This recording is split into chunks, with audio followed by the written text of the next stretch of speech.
texture. You see, when a ceramic bowl breaks in Japan, they don't throw it away like we do. They don't sweep up the pieces. They don't toss it in the trash and go buy a new one. They do something holy.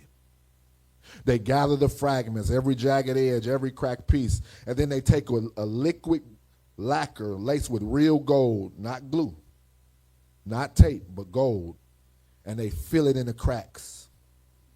And they don't try to cover the damage. They don't disguise the break. They highlight it. Why? Because they believe the bowl is more valuable after it's been broken, because now that gold lacquer is interlaid into the cracks. And it's more valuable after it's broken, not because it's flawless, but because it's been repaired